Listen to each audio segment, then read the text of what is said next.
మాజీ CM BRS chief KCR సంచలన నిర్ణయం తీసుకున్నారు. మరో 2 రోజుల్లో ఆయన మీడియా ముందుకు రాబోతున్నారట.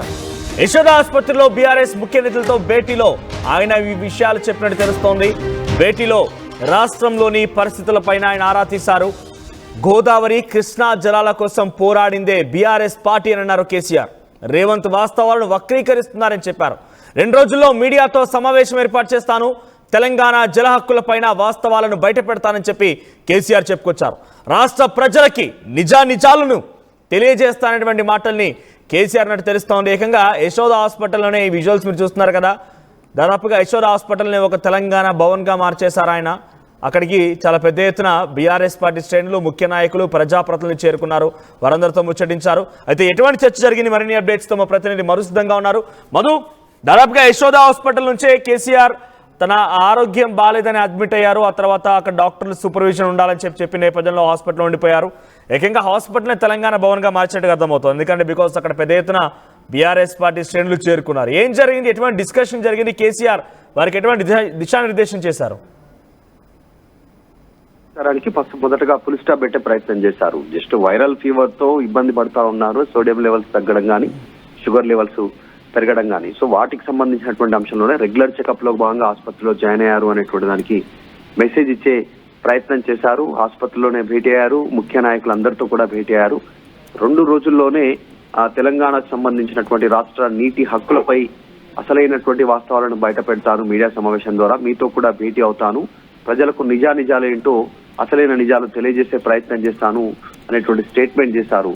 తర్వాత రాష్ట్రంలో పంటలు, వానలు, నీళ్లపై కూడా ఆయన ఆరా తీశారు.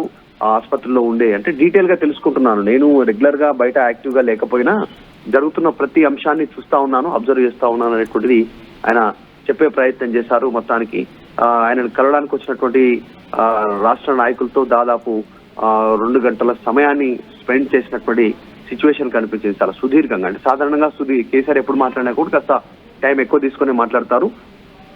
దానికి సంబంధించినటువంటి ఆరా తీశారు.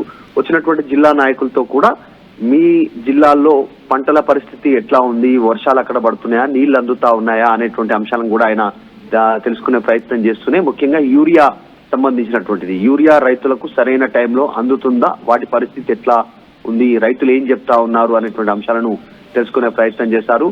దీంతో కొన్ని ప్రాంతాల్లో రైతులు తీవ్రమైనటువంటి ఇబ్బంది పడతా ఉన్నారు అనేక ప్రాంతాలు అనేటువంటిది అంశాన్ని తెలియజేసే ప్రయత్నం చేశారు వచ్చినటువంటి నాయకులు కూడా. సో డీటెయిల్ గా ఇందులో అధికార యంత్రాంగము, ప్రభుత్వం చేతులెత్తేసింది రైతులకు యూరియా అందించడంలో కానీ మిగతా విషయాలు అనేటువంటిది వారందరికీ వివరించే ప్రయత్నం చేశారు. సో మొత్తానికి కేసీఆర్ చాలా స్పష్టంగా రైతు బంధు పేరిట ఇప్పుడు రైతు భరోసా ఇస్తున్నటువంటి అది కానీ, గతంలో రైతు రుణమాఫీ విషయంలో కూడా మాకు దక్కలేదనేటువంటిది చాలా మంది రైతులు ఇంకా చెప్తా ఉన్నారు. సో ఆ అంశాన్ని కూడా వచ్చిన నాయకులతో ప్రస్తావించే ప్రయత్నం చేశారు.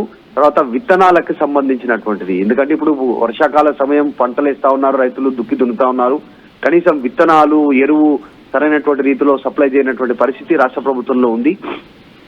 దానిపైన ఎవరు రాష్ట్ర ప్రభుత్వం మాట్లాడదు, కేవలం రాజకీయాలే మాట్లాడుతా ఉన్నారు. ప్రతిపక్షాలను, ప్రతిపక్ష నాయకులని కేసుల రూపంలో టార్గెట్ చేస్తున్నారే తప్ప అసలు క్షేత్రస్థాయిలో పరిపాలన దాంట్లో భాగంగా వారికి అందాల్సినటువంటి రైతులకు క్షేత్రస్థాయిలో ఇవ్వట్లేదు అనేటువంటిది ఆయన మెన్షన్ చేశారు.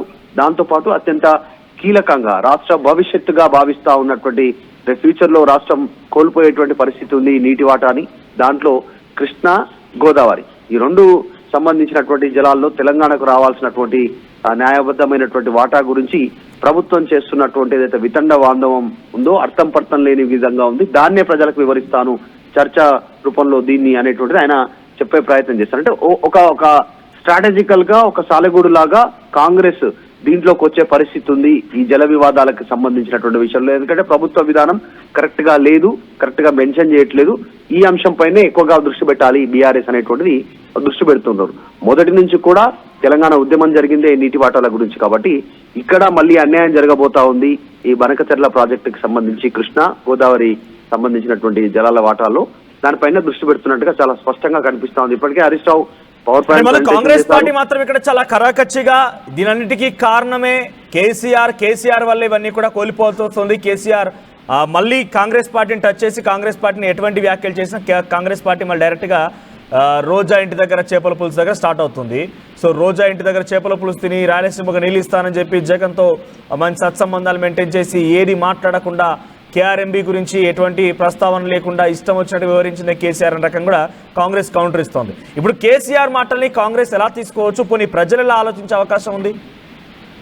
ఆల్రెడీ దీనికి బీఆర్ఎస్ కౌంటర్ ఇచ్చే ప్రయత్నం చేసింది. ఆ మాటలకు సంబంధించి 2016లో బనకచెర్ల ప్రాజెక్టుకి సంబంధించి ఇప్పుడు జగన్ తర్వాత కేసీఆర్ భేటీ అయిన సందర్భంలో దానికి సంబంధించినటువంటి బీజం పడింది అని కాంగ్రెస్ చేస్తున్న ఆరోపణలకు సంబంధించి ఒకవేళ అది నిరూపిస్తే రాజకీయాల నుంచి తప్పుకుంటానంటూ హరీష్ రావు ఛాలెంజ్ విసిరారు. ఒకవేళ అది జరిగినట్టు, ఆ చర్చలు జరిగినట్టు 2 రాష్ట్రాలకు సంబంధించినటువంటి ఇప్పుడు ముఖ్యమంత్రులు అయితే అప్పుడు ముఖ్యమంత్రులు ఇప్పుడు లేరు, ఇద్దరు వేరే ముఖ్యమంత్రులు ఉన్నారు కాబట్టి అప్పుడున్న అధికారుల ద్వారా కూడా ఏమైనా మీరు ధృవీకరించుకుంటే రాజకీయాల నుంచి తప్పుకుంటానటువంటి స్టేట్మెంట్ చేస్తారు. యాక్చువల్గా విజయవాడలో దీనికి బనకచెర్లకు ప్రాజెక్టుకి బీజం పడింది.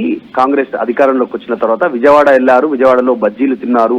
ఉత్తమ్ కుమార్ రెడ్డి అనేటువంటి ఒక కొత్త అంశాన్ని తెరపైకి తెచ్చే ప్రయత్నం చేస్తా ఉన్నారు. ఎప్పుడైతే వీళ్ళు రొయ్యల పులుసు, రొయ్యల బిర్యానీ అనేటువంటి స్టేట్మెంట్ తెస్తా ఉన్నారో కాంగ్రెస్, దానికి విరుగుడుగా విజయవాడ వెళ్లి ఉత్తమ్ కుమార్ రెడ్డి బజ్జీలు తిన్నారు. తర్వాత తెలంగాణ కాంగ్రెస్ అధికారంలోకి వచ్చిన తర్వాత ప్రజాభవన్ లో చంద్రబాబు నాయుడు అయితే ఎప్పుడైతే పిలిచారో అప్పుడే ఒప్పందం కుదిరిపోయింది ఈ బనకచెర్లకు సంబంధించి. సో అప్పటి నుంచి ఉదాసీనంగా ఉంది.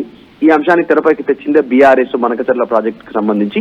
ఈ కాంగ్రెస్ అధికారంలోకి వచ్చిన తర్వాతనే బనకచెర్ల ప్రాజెక్టుకి సంబంధించినటువంటి పనులు ప్రారంభమవుతా ఉన్నాయి, టెండర్లు పిలుస్తా ఉన్నారు. సో ఈ పరిస్థితి, దీనికి కారణమే కాంగ్రెస్ అనేటువంటిది కౌంటర్ చేస్తా ఉంది. సో మొత్తానికి అప్పుడు ఉన్నటువంటి సమయంలో రాయలసీమకు కూడా నీళ్లు అందాలి అనేటువంటి విధానం పైన ఇప్పటికీ కేసీఆర్ అదే విధానంతో ఉన్నారు. దాంట్లో ఎలాంటి ఇబ్బంది లేదు.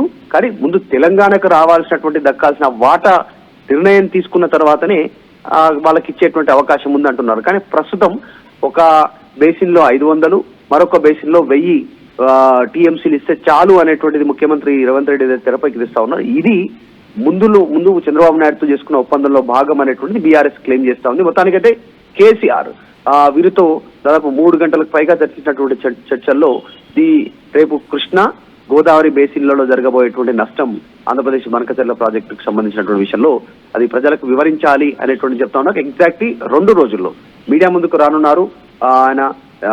దీంట్లో ముఖ్యంగా అన్ని విషయాలు చెప్పే ప్రయత్నం చేస్తా ఉన్నారు. నిన్న జరిగినటువంటి సమావేశంలో కీలక నాయకులందరూ పాల్గొన్నారు. శాసన మండలి డిప్యూటీ చైర్మన్ గా ఉన్నటువంటి బండా ప్రకాష్ గాని, తర్వాత ప్రస్తుతం ఆయన వర్కింగ్ ప్రెసిడెంట్ కేటీఆర్ గాని, మంత్రులు, మాజీ మంత్రులుగా ఉన్నటువంటి కొప్పుల ఈశ్వరు, హరీష్ రావు గాని, తలసాని శ్రీనివాస్ యాదవ్, ప్రశాంత్ రెడ్డి, ఎమ్మెల్యేలు, తర్వాత జగదీశ్వర్ రెడ్డి, కల్వకుంట్ల సంజయ్, బండారు లక్ష్మారెడ్డి గాని, మాజీ ఎమ్మెల్యేలు శంకర్ నాయక్, బాల్క సుమన్, చిరుమర్తి లింగయ్య, ఆర్ఎస్ ప్రవీణ్ కుమార్, ఇలా డైరెక్ట్ గా కేసీఆర్ మరొక ఉద్యమానికి పిలిపిస్తున్నారా? ఉద్యమానికి తెరలేపే అవకాశం కనబడుతున్న బీఆర్ఎస్ పార్టీని మళ్ళీ యాక్టివేట్ చేయాలి, నేనే డైరెక్టర్ రంగంలోకి దిగాలి.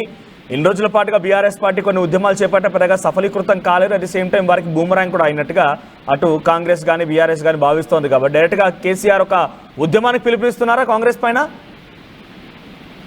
అంటే ఇది రాష్ట్రానికి జరగబోయేటువంటి నష్టంగా బీఆర్ఎస్ చెప్పే ప్రయత్నం చేస్తా ఉంది. అసలు తెలంగాణ రాష్ట్ర ఏర్పాటు అయిందే నీటి జలాల వాటా కోసం కానీ, తర్వాత ఉద్యోగాల కోసం కానీ, వీటి కోసం. కానీ ఈ రోజు జరుగుతున్నటువంటి పరిస్థితి మళ్ళీ ఆంధ్రాకే నీటి జలాలను అప్పజెప్పేలాగా, వాళ్ళ ప్రాజెక్టు నిర్మించుకునేటువంటి పరిస్థితి లాగా, ఫ్యూచర్ లో కనీసం నీటి వాటాను ఉపయోగించుకోలేని పరిస్థితిలో తెలంగాణ వెళ్ళబోతా ఉంది. దీనికి కాంగ్రెస్ కారణమయ్యే పరిస్థితి ఉంది అనేటువంటిది బీఆర్ఎస్ చెప్తా ఉంది.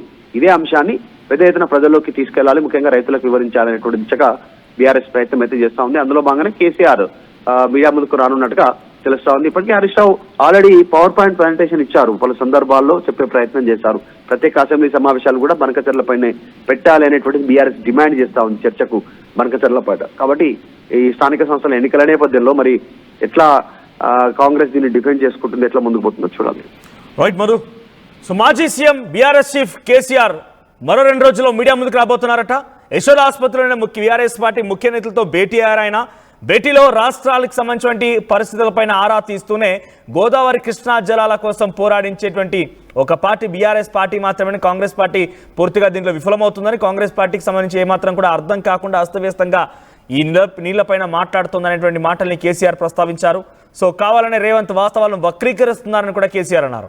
2 రోజుల్లో మీడియాతో మాట్లాడతానని, తెలంగాణ జల హక్కులపైన వాస్తవాలను బయటపెడతానని, రాష్ట్ర ప్రజలకి నిజాలు తెలియజేస్తానని కేసీఆర్ మాట్లాడుకొచ్చారు. సో నిజంగా ఈ ఏడాదిన్నర కాలంగా బీఆర్ఎస్ పార్టీ ప్రభుత్వం కోల్పోయింది. కేసీఆర్ పెద్దగా యాక్టివ్గా బయటికి రాలేదు. రేవంత్ రెడ్డి చాలా పదే అసెంబ్లీకి రమ్మని అడిగారు కూడా, కానీ కేసీఆర్ బయటికి ఎక్కడ రాలేదు. ఫామ్ హౌస్లోనే పరిమితమయ్యారు. తర్వాత ఆయన హనీమూన్ పీరియడ్ అన్నారు. ఏడాది కాలంగా సైలెంట్గా ఉంటామని చెప్పుకొచ్చారు. ఇప్పుడు బయటికి రాబోతున్న నేపథ్యంలో పరిస్థితి ఎలా ఉండబోతోంది? మీకు నిజంగానే కాంగ్రెస్ బీఆర్ఎస్ మధ్య ఎవరు మిమ్మల్ని ఏ పరిపాలన బాగుంది? అటు కేసీఆర్, రేవంత్ రెడ్డి